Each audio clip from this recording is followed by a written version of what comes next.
Well, good morning, everybody. Welcome to the Underhood Show. Kelly, where's Josh? I'm here. You're here. Oh, there you go. You got a little bit picture there. You know. Yeah.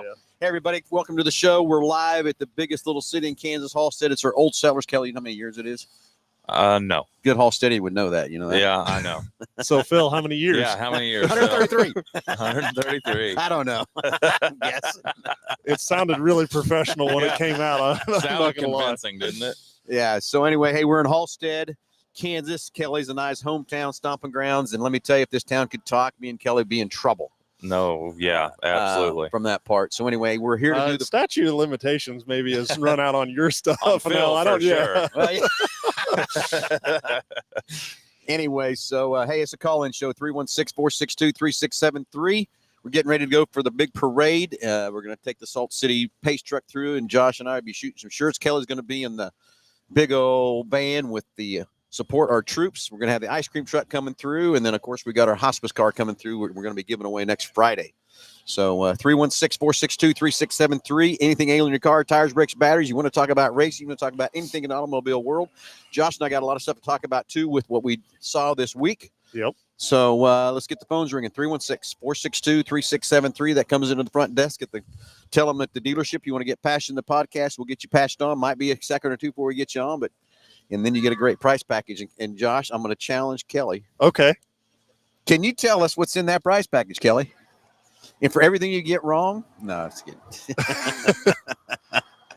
He's got this. I'm almost positive. Oh, Kelly, see? There's a Look, MOA. hold on. Turn around. Look right over here. Can't help but they're notice ready they to come and get you. We put it on the show, and the cops are here Got to get the you. police showing up. All right.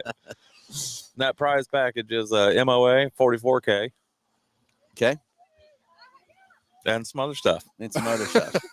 I didn't So get works- anything wrong. What's the works package? The works is in there, too. The works package is we're going to change your oil, we're going to rotate your tires, and we're going to do that multi-point inspection.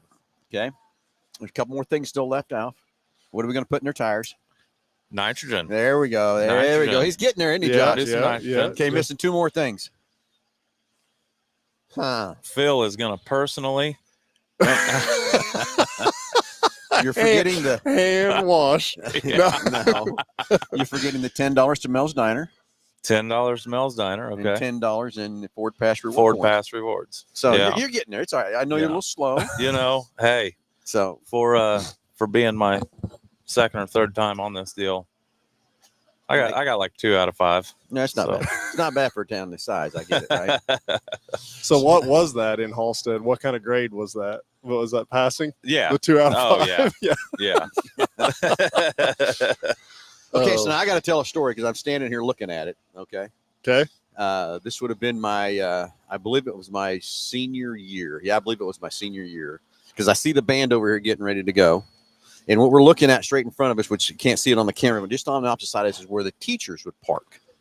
But then when the band would go out of town for the weekend or wherever, go somewhere, the The band teachers room would park where? right up here. This area here is a All teacher right. parking. Okay.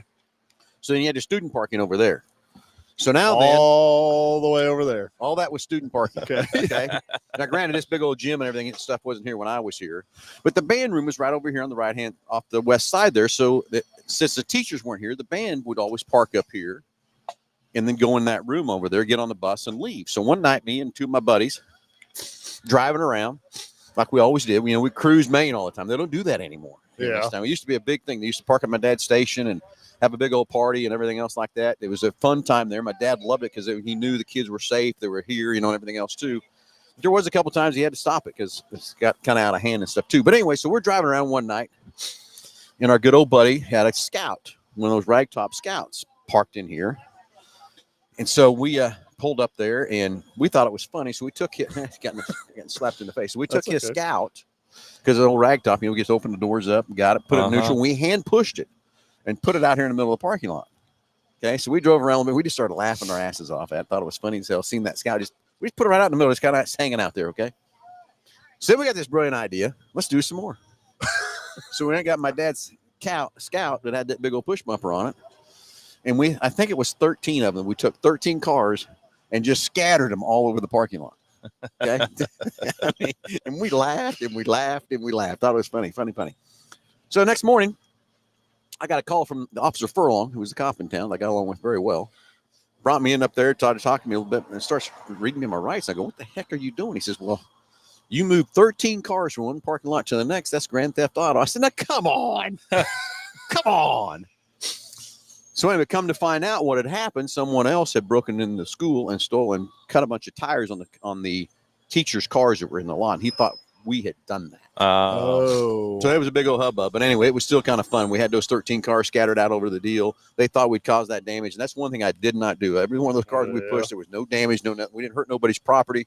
And I will tell you, when the van said when they turned the corner and saw those cars there, they thought it was hilarious and funny. So we were trying to have a fun little joke and everything else too. So anyway, enough of that. Let's keep moving forward. Josh, you and I went out into the Ford dealer meeting. We got to see a lot of neat stuff this week. What's coming down the pike? And Kelly, you ready for this? They're coming up. They think they're going to bring out a 4-door Mustang. I have heard those rumors. So anyway, some more new stuff coming. They've got a new. They're going to put a Sasquatch package on the Bronco Sport like they do the full size Bronco. Timmy, I even gave him some trouble. Did you? Yes. Oh, yeah. Okay. I stabbed in there. Tim Critchfield, our shop foreman, he's got a Bronco Sport, and he wants that. So he's asked me, "What's about? You get any pictures? You get any pictures?" No, that's another story. They take our phones. They took your phone. So we couldn't get any pictures, but it does look like a pretty good little add-on to the Bronco Sport for that side of the situation too. Now, does your doctor prescribe you medication for when you go to these deals and they have to take your phone to like deal with your anxiety? Trust me, it's in a bag and it's sitting going driving me nuts that I can't get to my phone. You're right, it does. You got a caller coming in? We're going to go to the phones. We'll get back to this, but let's go to the phones. Let's talk to Richard. Richard, you're on live with Under the Hood. Good morning. Hey, good morning to you guys also. I've got a question for you. Last Sunday, I'm leaving an event, and I'm walking to my car. I walk by a car that's remotely started. I guess they wanted to get the car air conditioning going, so it's remotely started. Nobody's in the car. So I walk by the car, and I'm parked in close proximity, maybe 30 feet away, something like that. And I pulled my key fob out to unlock my car, and then as I'm walking in my car, this woman behind me who's going to the remote start car says, "Hey, you ruined my car." So I turn around to her, and she's not able to get into her car temporarily, and she's blaming me for when I hit my key fob, it temporarily locked her out of her car. Is that even possible? So, yeah, I've never heard of key fob. I've never heard of that happening. Now, I don't know. There's a lot of weird things I've seen in this industry, and I'm not going to say that there wouldn't be a first time that could occur, but I've never run across that. The code they use on that, there's so many millions of different combinations to that code that the likelihood of yours interfering with hers are astronomically small. And that's what I thought. Yeah, that's what I thought. And I did continue to walk into my car, and then I did turn around and re-look back there, and she did get in her car, but I guess she's claiming like it temporarily interfered with her getting into her car, and I didn't really know if that was even possible, so I just want to check on that. I'm not saying it's impossible, but it's very, very slim. Like Kelly, that's got to be a 1 in a million chance that something like that will happen or whatever. From that standpoint, I'll tell you that's one thing. So, yeah, she's more than likely having a problem with her car, or maybe like a dead battery in her key fob. Maybe that would be my guess. Is that she was because some of those fobs, when the battery goes dead, I mean, you have to be right on top of the car for one. Or two, I mean, in some cases, like there's a manual key in the back of the key fob. A lot of people don't even know that it's there to let you in if the battery is completely dead, or the vehicle battery itself is low to be able to let you in or get you in manually.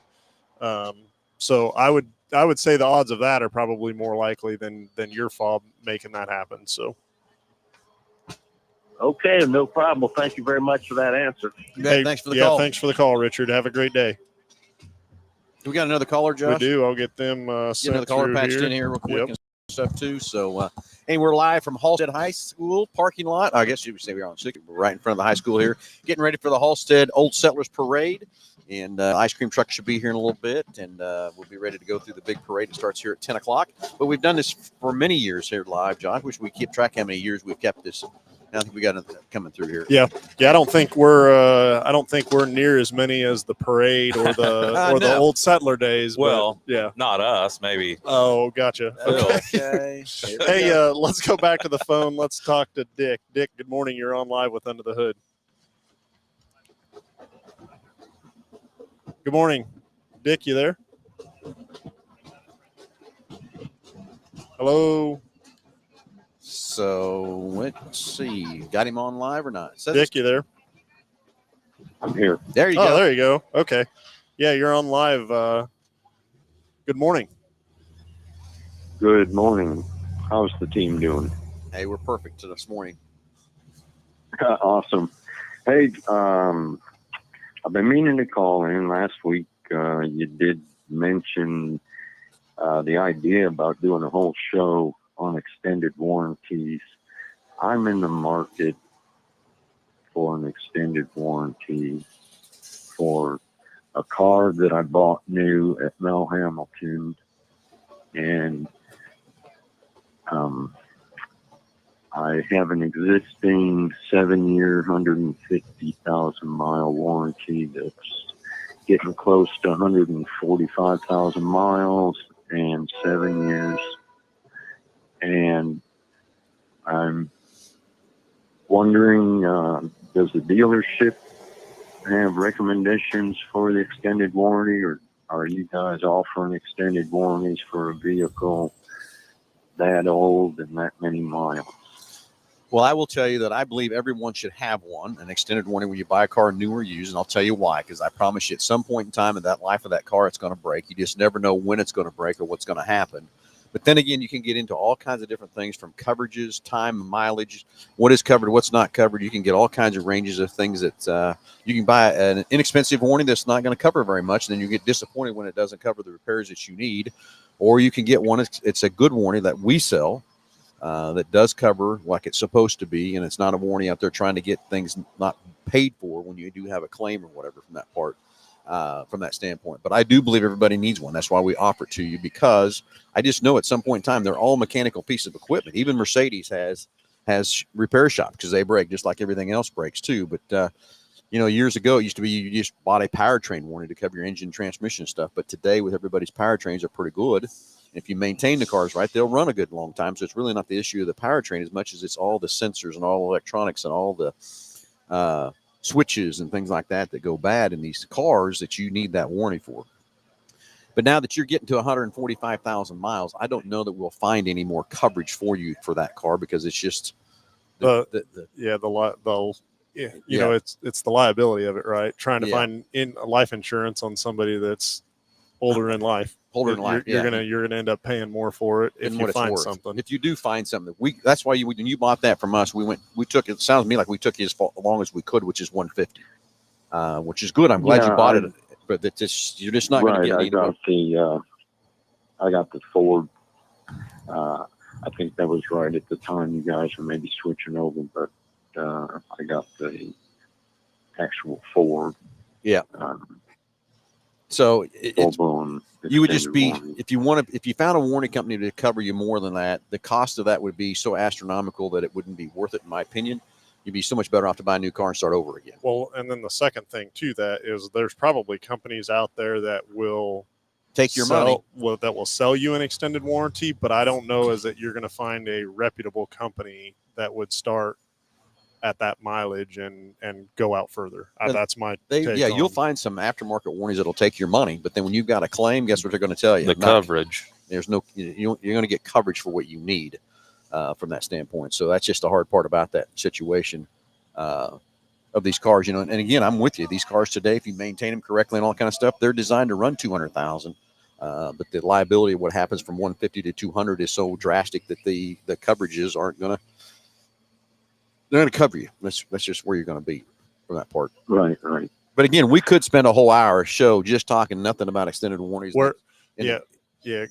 So I don't want to interrupt you, but where you need to be is if your intent is to keep the thing, you really need to direct your attention on maintenance That's and right. and maintaining that thing, the best you can, and just make sure that it's having the multi-point inspection done every time that it's in, and that all your fluids are changed out and serviced on a routine basis and regularly. The car has a lot of life left in it if it's taken care of and maintained. It's just finding somebody that would stand behind that warranty, and you're just not going to find I don't think a reputable extended warranty company at that higher mileage interval. So Yeah, and I think, like I said, if you'll find some, Well, who'll that take was your part money. of my question too. Yeah, Was does the dealership offer anything, for beyond that? No, we don't. We stop at the 150 from that standpoint, just because that's where the best dollars are spent for you. Because I guess, again, we could take your money, and I don't want to do that. I want to make sure when we sell you something, we're giving you the right value and everything else behind that. But that's why we don't. We go to 150, and that's the most we can. And basically, that's where our underwriters have told us that's where the top line needs to be for the coverage for the dollars that we spend, that you spent, and everything else too. And it just comes back to cost of factor of what it costs you to fix a car versus what that warranty costs and all that kind of stuff too. Can you sell me another brand new Focus RS? I wish we could. Trust me, I wish we had the I cars know, back. right? I wish we could. Trust me, I know. I get it. I really that's wish part we of could. my challenge. how about a Mustang? You looked at the new Mustangs? That's probably a little too big for me. Just Okay. size wise is too big. No, I really have never looked at a Mustang. I tell you, I didn't have an interest in them. so they got a new design was in 24 Yep. on it, right? Correct. And I don't know the amount of tech that they have in these things, and even the 4 cylinders engines that they put in them. Well, I will say that the EcoBoost and the Mustang and the 24 will outperform your RS, is what I'm going to tell you. Because that RS, what do you got, a 17, 18? 17. 17. So you take your 17 versus the 24 EcoBoost, and I promise you that EcoBoost Mustang will outperform that RS. Just the technology things they put in these cars. How about a lowrider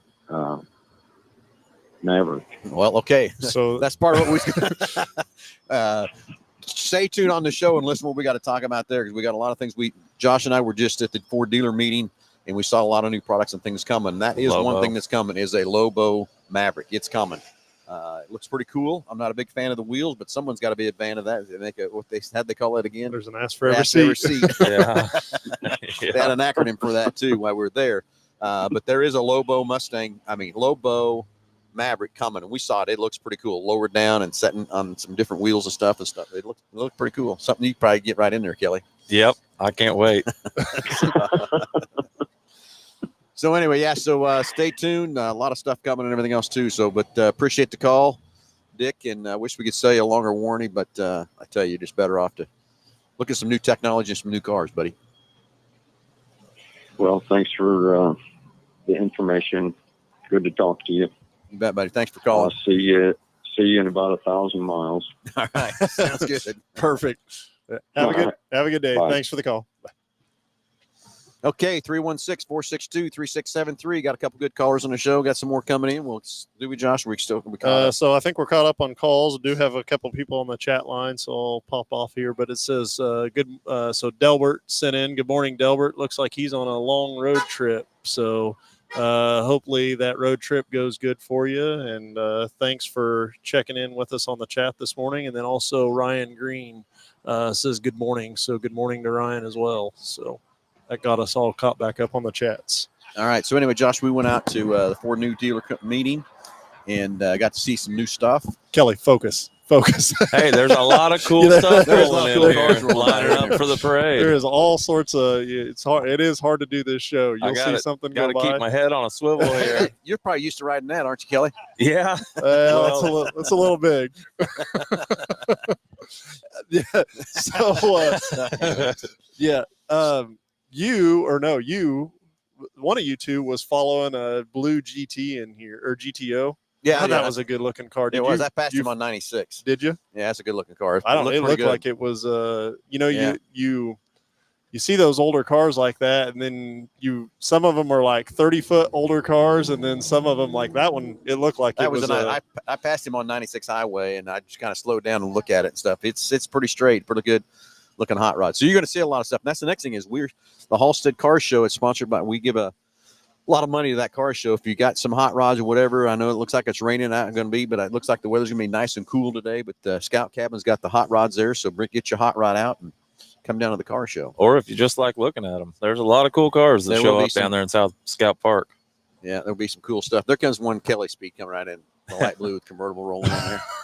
That's about right up your alley, isn't it, Kelly? It is. Anyways, so I that's would the take thing. it. Yeah, I know.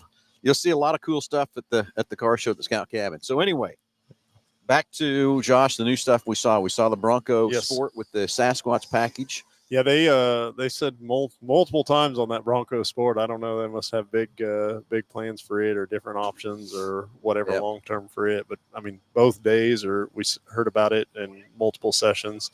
That Lobo Maverick. I don't know. They're out there last year and they talked about that Lobo F-150, and I don't know. I really thought that would be a kind of a seller of a truck, and hadn't seen one of those yet. So yeah, I haven't seen one of those either. So I hope that I think the Maverick will hit here. They're changing the Maverick up a little bit for 25, getting a bigger screen in it. They're putting actually going now with a hybrid. You can now get it in 4-wheel drive and a tow package. Did you ever get before? Yep. Of course, we've got the trimmer package as always, and they're the trimmer package will be new to the Maverick. Which there you go, right up your alley. That's a little fast for Kelly. So anyway, so that, and then let's see they're coming in with an RTR Mustang. We could have talked to that guy about that too. The RTR Mustang. That's the EcoBoost, and Von Gritton Jr. helped him design that car for it looks good, but performs well. They talked about just the performance of it. It was over. I mean, the horsepower, 315 horsepower, and it's going to be under $40,000. So very cool on that side. They didn't really talk much about the performance Mustang coming. I thought they were going to bring out the GT500, but they immediately said this is not a Shelby. I can't believe we don't have another GT500 yet. I mean, it went away in 22. Yep. No, 23. 23. Yeah, because the new car came out in 24. I was hoping we'd see that, but no, it's another performance version. I'd almost take it. They had the GT350s, and it's just a little bit better. The dark horse to me is a GT350s and the older body style cars. So, and we really didn't see real pictures of the car. We just seen photos of the car of it, what they're bringing and stuff too. What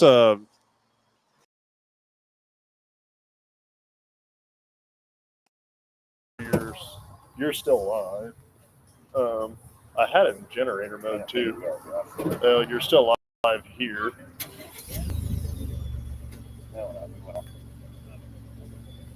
You're talking into here, so you can't see. Still live. Hey, we'll get things fired back up here in a second. We're using an F-150 to run us, and we didn't realize that. You're live there now. I'll get the camera. The truck was shut off. I thought I'd keep running longer than that, Josh. We're going to crack it out here a little bit. So touch it again. You're live there. So sorry about that. But again, we're using an F-150 to power up all the equipment here today. We didn't have a generator or something here, but the truck shut off. We didn't think that would happen, but it did. So sorry about that little bit of technical difficulty here. We'll get the camera fired back up here in just a second. From that part. So I guess here in about 15 minutes, Kelly's got to what do you got to step on the break? Something to get it fired back up. So we'll get back up live. I know you want to see our pretty faces and stuff too. Back here in just a couple of seconds. That part. I seen that truck light go on and shut that truck off. No. Yeah. But again, to have an F-150 sitting here powering that thing, that is pretty good. If you haven't seen the generators in these trucks, you need to come check them things out. So we'll get the camera back live here in just a few seconds, and then Josh is working on that part too. So 316-462-3673. Hey, give us a shout, and that number comes right in the front desk. Tell the girls you're on the Passion Podcast. Your question, anything alien, car, tires, brakes, batteries, anything automobile world. I want to talk about these new products that Josh and I seen at the new Ford dealer meeting, and we got a couple more things to talk about on that same thing too. So we're gonna get that rolling in here in just a second. So Josh gets the camera fired back up, and do a little different stuff. And we'll see on the camera. I think Josh gives me a thumb up. He's got the camera back. So hey, sorry about that. But again, firing the system up with the Ford F-150. And I guess some stuff I'll talk to you about. I don't know. How long did it it's been longer than 30 minutes. I mean, we've been on the air 25, so it's probably been sitting here running power on equipment for 40. I thought there was a way when you had the generator on or whatever running, it would not shut it off. I guess So maybe there's a setting for that set to tell us. well, so yeah, it's in generator mode, and normally it's sitting here idling in a vehicle with nothing plugged in, it's going to shut off after 15 minutes without intervention. But with the generator mode, I think it runs. I was ready to catch it. I think it runs for like 45 minutes. Okay. So we might be okay here in just a minute. So let's run again, fire everything up here. The biggest little city in Kansas, getting ready for the Halstead Parade. Ice cream truck should be here in a little bit, and then we'll get the parade fired off, and then we'll head over to the car show, and ready to go. So anyway, Josh, we kind of talked a lot about what we saw at the show. We've gotten through the Bronco Sport. You know what we haven't discussed is BG products. That is true. I might have to count. BG was at the show. Yeah. And so exciting stuff coming. I think I dialed in 1986 when I started running 44 kg fuel system injectors. And they've just evolved and evolved and evolved for now. Ford is actually selling BG products for us to use in our shop. So it's endorsed by Ford. It's a Ford accessory can. It's from that part, and it's I can't remember what to call it. It's a branded motorcraft. Branded motorcraft.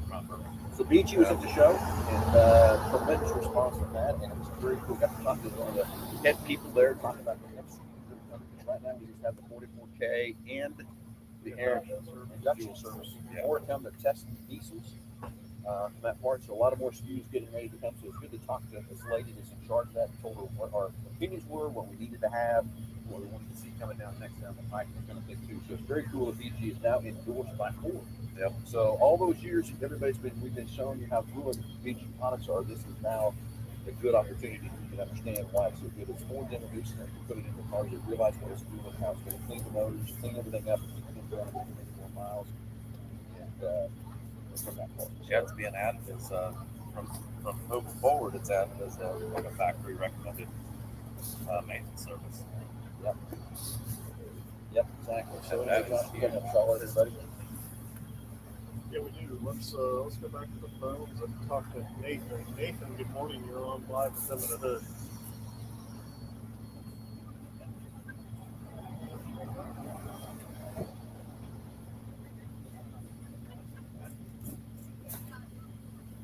Okay.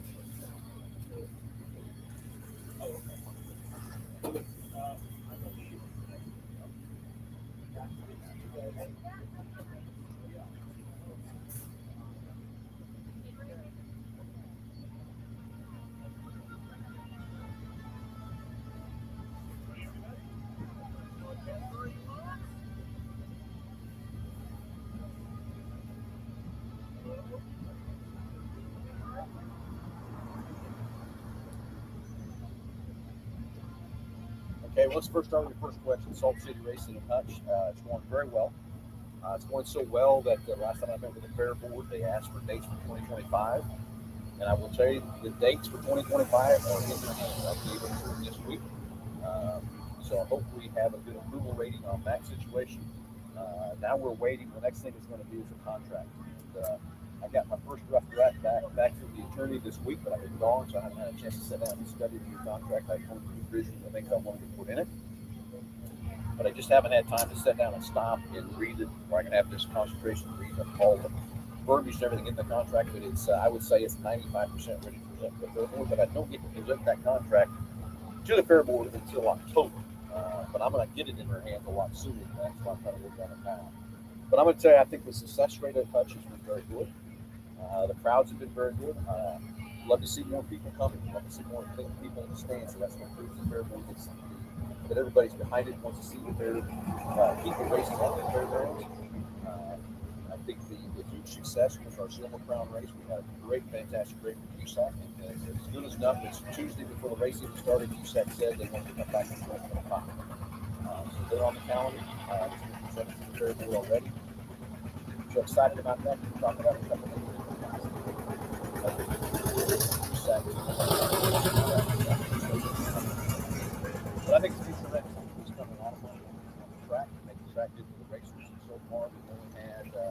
one issue, in my opinion, with the racetrack. With the Friday night before the USAC race, the track got a little dry for the last 3 features. But also, that was also a test that we could see what the track was going to do for the USAC race with the big boys when they got on the track. And, I tell you, I've had all kinds of people come up to me after that Silver Crown race and tell me they've never seen that racetrack as good as it was in 50 years. And that's guys that raced on it back then, people that have raced since then, and a lot of people involved in racing. So, not me saying it's the best racetrack, because I haven't seen that racetrack in 50 years total. But to have a cushion like that, Silver Crown cars put up there, dirt on the wall, and the guys that make it 100 laps, and they didn't even burn a tire up. The guy that finished 7th place in the USAC race was on the softest tire, and he still made it through that tire. So I think it's a success in Salt City. Just want to keep building the momentum and building everything we can with that to keep that fairgrounds track there. I don't want to see it go away. I had a guy ask me, says, "You haven't done this?" I said, "No, it's a lot of work. People don't realize how much work it is." So I just don't want to see a racetrack die, especially that way. That's so much history and everything behind it, how much money. Just excited for Salt City, and I know we're going to be good in 2025. I got to get a contract signed and stuff, and then Katie bought it over next. So anyway, next question was, what was his next question? Sorry, I got kind of wound up on Salt City. What was the second part of your question? Oh, the Edge, right? Edge. So what's happened to the Edge is, number one, it was time for a refresh. All the way to meet criteria, so they come up with crash ratings and all that kind of stuff. It was time for a refresh. So what they had done, what their plans were before it all kind of went a different route, was they were going to take that plant and make it into the next electric car that they're bringing out, because that's now has been put on hold. So what I'm told now in that plant, they're going to move some super production into that plant in the following year. We do need more super with the amount of production, the amount of trucks that are out there. We've got 2 plants building super now, but that's going to be into that plant, and then also talking about even more, so much more highway percent. I wish that's the way they were. Those places that push 100% together, like they did, but I'm not going to make a decision. We're going to do a lot of hybrid production to that same plant. Yeah, we were hoping to go there, but you show and see something else to replace the edge. So what was the third That shuts down after driving on the highway for a while. And look, it seems to me like that would be something electronic. Something's heating up, something's losing communication, not being able to do what it needs to be doing, and something's being exposed to heat. And you said when it goes back down, it's able to start back up and take back off again. Is that right?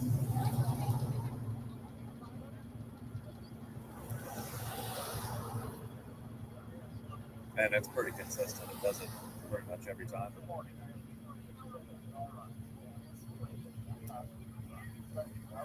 I see. So today, it wouldn't do it at all today. Yeah, I still think that's going to be something electronic that's related to heat. Some component is getting overheated and not being able to do what it needs to be doing. Well, I'll tell you what we need to do, in my opinion. We need to add a diagnostic on this package. That part intros to you. See if we can figure out a diagnosis and stuff like that.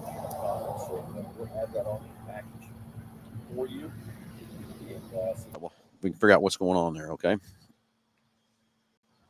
Thank you much. Hey, thanks for the great questions. Appreciate them all. Thank you, sir.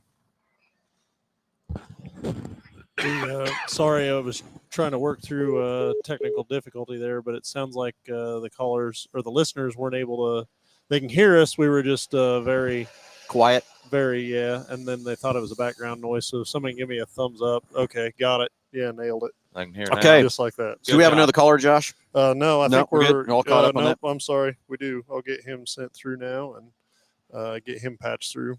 But yeah, so BG Products, we met out there and they, Ford released that they are now endorsing the fuel induction service, the induction service and the 44K, which I think is huge. So I definitely think that's going to be a game changer for BG and also for Ford and as well. So for Ford customers as well. Yep. So, hey, let's go back to the phones and let's talk to Daniel. So, Daniel, you're on live with Under the Hood. Good morning. Good morning, my favorite mechanic. Where you been? Been sleeping or Hey. something? Oh, I'm hibernating over here in Hutch. Hibernating. Hey, I get it. Yeah. I'm living in my van. I'm homeless. Anyway, 2000 Dodge Ram van, 2500. A few weeks ago, I called in. And so I went to a pawn shop and bought me a big fancy diagnostic computer for $50. And it tells me P0601. And the little handheld, remember I asked you what HCR stood for? Well, it's oxygen heater. Yep. But anyway, the point is, you guys go in depth with your computer instead of just a handheld diagnostic thing. What would it take for me to get you to take a look at this van? Because I keep clearing out that code and it keeps coming back. It's saying the PCM has an internal module failure when I go look it up on the internet. What say you? Well, okay. Now here's what I'm going to tell you. That might be the description of that code, but that doesn't mean that's what's happening. And that's where the difference Right, between that's the difference between a handheld 2 code reader versus a scanner. A code reader is just going to get you a generic code, not get you as deep as we need to get what we can with a scanner from that part. So basically, we need to make sure what our scanner reads that code. It might be the same code. I don't know until we check it. But then we got to go through a flow chart and diagnose that thing and follow the trouble tree to make sure exactly what's happening. And that's where I get so frustrated with, and I get parts houses want to sell parts. They want to try to help customers out, everything else like that. But they're running code readers and they just keep selling you parts after parts. I can't tell you how many times I've run into it. And I know Josh and Kelly have run into it. The customer's been in a parts store and they put 3 or 4 parts on, and guess what? The check engine light's still on. Because we're just going by the See, that's why I've been a mechanic 60 years. I'm 72. And the old man that raised me and taught me mechanics, and you said it at the onset of the show, preventive maintenance. If you take care of the vehicle, it will take care of you, regardless of the nameplate. And I hear all these guys moaning and groaning, Ford ain't no good, Chevrolet ain't no good. Well, because you ain't taking care of it. But anyway, I called in today to see what it would take to plug your computer, not the scanner, not a code reader. I understand the difference, Phil. Mm-hmm. Okay? Yep. This is a 2000. It's literally above my pay grade. I cannot work on anything past 1989 because I don't have the knowledge and I don't have the equipment. So what I do is someone comes to me with here in Hutch, I send them to 3 different mechanics that have that equipment, and they are good with that equipment. They just don't plug it in, do a little reading, and start changing parts. They actually go in to the computer itself. Like when I build a computer from scratch, I go through all the programming, whether it be a Dell or Hewlett Packard, it don't matter. My point is, I need an in-depth diagnostics on this van. I run it 24/7, literally because of the heat, and I've got 4 cats in my van. Those are my children. So I need this van running top notch. You see what I'm saying? I got you. We just need to get it over to Wichita so we can take a look at it. It's roadworthy. This ain't like my 88 Civic. It needs both head gaskets, Bubba. I pour water in the radiator, and water comes draining out on the driver's side, clearing back. So that tells me the head gasket's blowing on the outside of the head. The passenger side, you'll love this one. On the passenger side head gasket, you don't know it's blowing until you start it and it heats up. And here comes all the steam. I'm like, damn, I got both head gaskets blowing. But I want to rebuild it because that's one of the last cast iron blocks General Motors made. Yep. Number two, it still has the plate where you put a mechanical fuel pump. Yep. But yet it's got electric fuel pump in the gas tank. So I want to keep that engine and keep it running. I've got compression, it's like 112, anywhere from 93 all the way up to 112 on all 8 cylinders. So it's got good compression, good rings. But on my van, the other thing's electrical. I told you my blower motor switch for the front gave out and it only comes on when it wants to. Can I bypass that resistor that's next to the air conditioning thingamajinger and basically hot wire that switch, or do I just got to get a new resistor? I mean, is there any way to bypass it? You need to get a new resistor for it. Yeah. For sure. Yeah, you need to get a new resistor for it. Anytime there's the resistor in place, like there's a reason that it's a resistor and not bypassed, or you would end up causing yourself more grief in the long run for sure. Sounds like maybe some melted wires in the future off bypassing that. Yeah. It may work for a little while, but then if something else, like it's a cause and effect thing, right? If something else happens, then you're going to have too much voltage. You're to just going to move and, the problem on further down the line. Yeah, very much so. Well, I did some checking, and I can get that freeway switch from rockauto.com. It's the same Dorman name and part number. $12.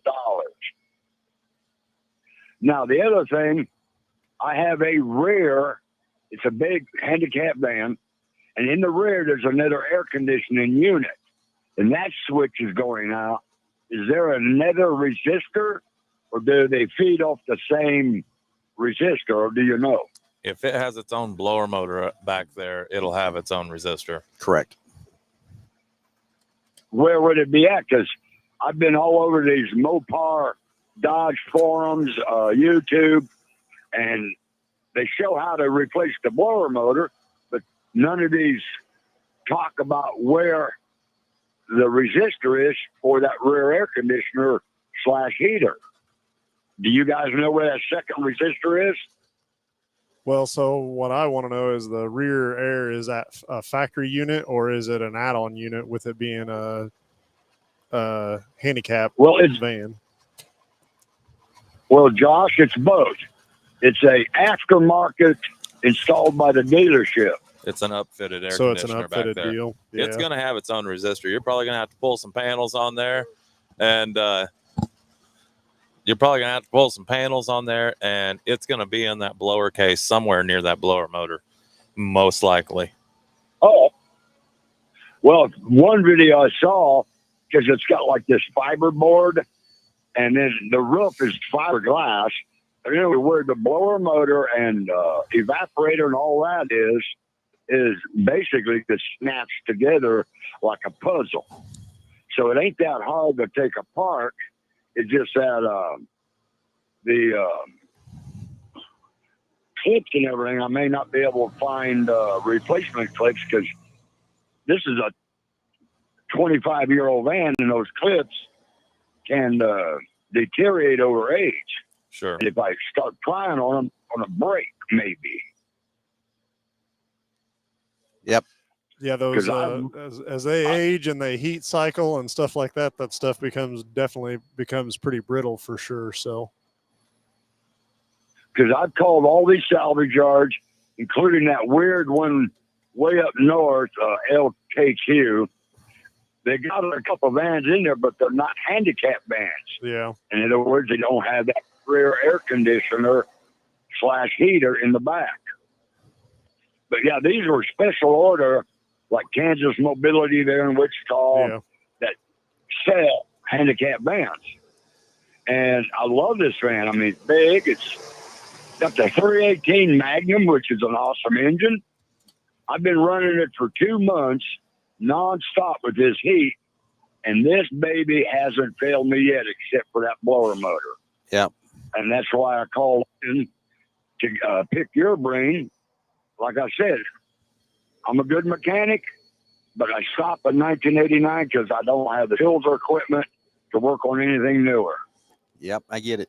Well, let's get that other truck over so we can check that code for you, okay?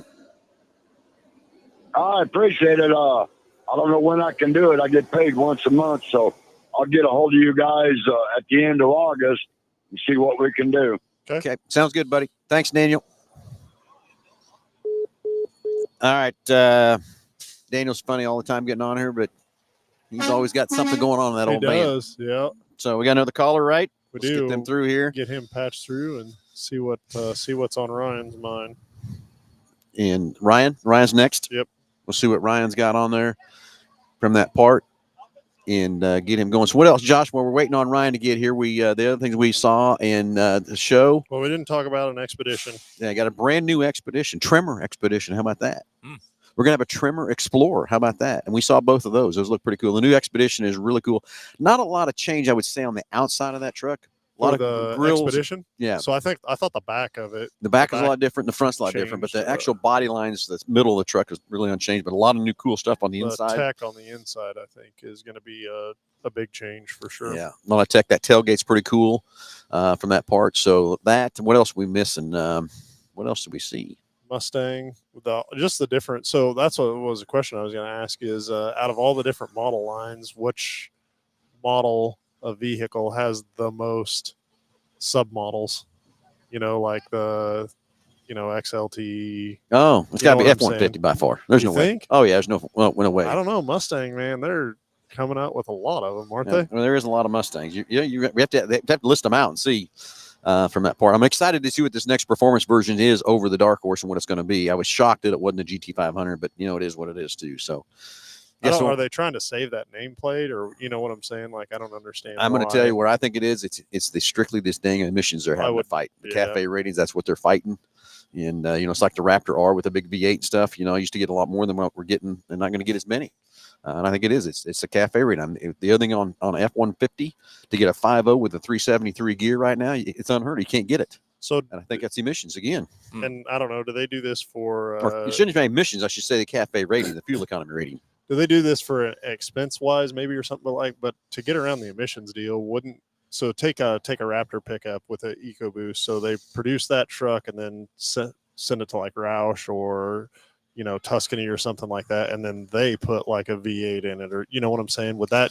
Well, there's places that do that. I mean, like Hennessy and that kind of thing that do that situation. But then the amount of money, because you got all that a tire train you're going to yank out that's worth, no one's going to give you any credit for that. You gotta work out that in the cycle. Hey, let's go to back to the phones. Let's talk to Ryan. Ryan, you're on live with Under the Hood. Sorry about the wait, bud. Hey, no worries. It's always fun to hear from a true old timer like your buddy Daniel.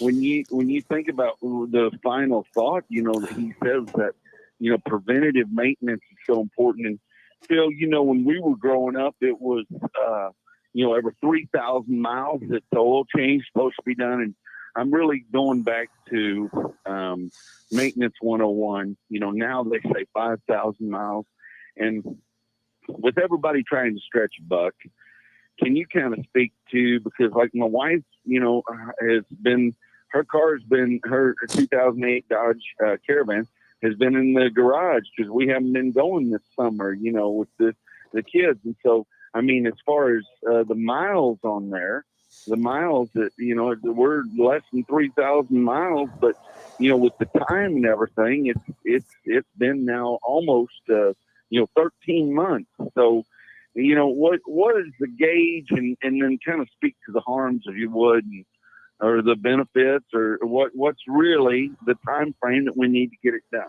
Yeah.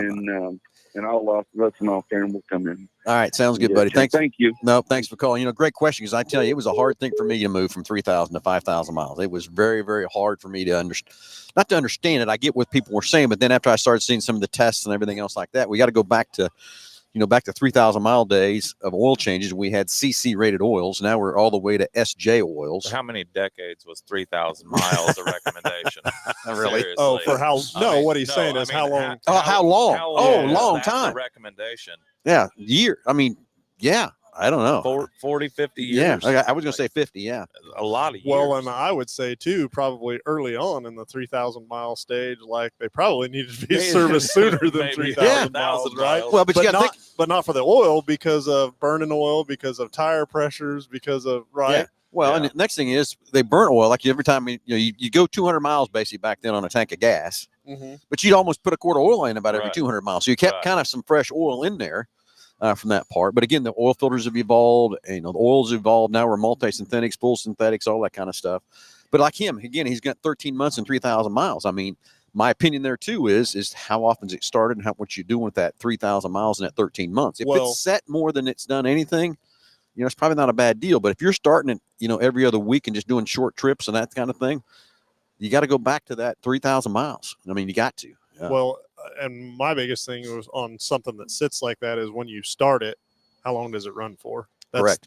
And I mean, it's kind of the same thing you were saying, but short trips, if a vehicle sits like that, or, we're watching a lot of these older cars drive around and stuff like that, the fact that they sit's not a bad deal, but when you start the thing, it needs to run get up to operating temperature, and then get 10 to 15 minutes to get it out on the road, get the oil pressure up and let it lubricate all that whole engine and burn out all the condensation out of everything. And that's the difference. When you're changing oil on them, you can always tell the ones that do the little short trips here and there, because you pull the oil cap off and the inside of the oil cap's all full of that white condensation from condensation being in that crankcase. Yeah, so it used to blow me away. I would get when I lived in Hutch, I would get my demo and I'd drive home. So that's 45 minutes, say 50 minutes. So, it got all the condensation, everything boiled out of it.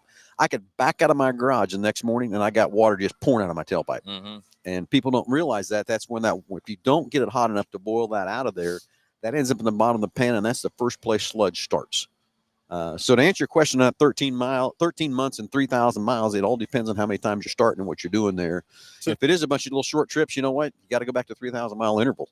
And period. Or time wise. So to me, if something's sitting and you're not making the mileage interval, and if you're starting it and you're driving it and putting miles on it enough to burn out the condensation, if you go a year without an oil change, probably not a big deal. But if you're making short trips with it and stuff like that, then it needs to be sooner than that. Personally, my stuff, like my motorcycle, stuff like that I don't put 3,000 miles on in a year, I never go over a year on my oil. Well, I'm gonna get in that too. I'm on a forum with my GT500, and it was just a question last night on that forum about how often is everybody changing oils, and then another one, and the same question was how often you change your oil, but then how long do you let it warm up? What do you let your oil temperature get to before you get on it? Drive it, and then what do you let it get to before you really romp on it real hard? I mean, the thing went on forever. I got tired of listening to all the comments, but it is true. I mean, a lot of guys are talking about that, how the cars do set a lot, how to fire them up, and everything else from that part. And Kelly, you just changed one of my GT500 the other day. It had 200 miles on it. That's what I was going to say. What'd you say on the forum? Changed every 200? Well, never mind. To be honest, when I first had the car and driving it more than I was every 500 miles, I was changing it. So how many times you had somebody over the house and we had maybe a drink or two, and then they're like, "Hey, let me show you my car," and then, I want to hear that thing. I want to hear it run. Thing. Yeah, it doesn't happen. It's happened once or twice in the whole lifetime. That's about it, because I know how much hard that is on that car and stuff too. But you have a couple of little courage waters in you, and you want to do that. So, but hey, anyway, guys, we're running out of time here. We need to kind of go back through everything. And we're here in Halstead at the biggest little city in Kansas, Kelly's and I's hometown. And I'm telling you, if this town could talk, Kelly and I, we'd be back in jail. Not back in jail. We'd go to jail. I've never been in jail, so we'd go back. We'd go into jail. Be in trouble from that part. But again, getting ready for the parade and then the car show at the Scout Cabin. A lot of cool hot rods coming in here too. The parade's getting lined up. Looks pretty good from that part. We just came back from the Ford New Car Show, saw a lot of good stuff. And I guess, I don't know, still the biggest thing on my announcement is BG is now introduced by Ford. Ford is now introducing this into their equation. There's more products to come. Right now, we're just running a couple products with BG. I got to talk to the head lady there in Detroit about what's going on, what's happening. They're testing the diesel products right now, so that won't be very far behind. Be a good time to bring that into diesel products for winter. Very much. We could have.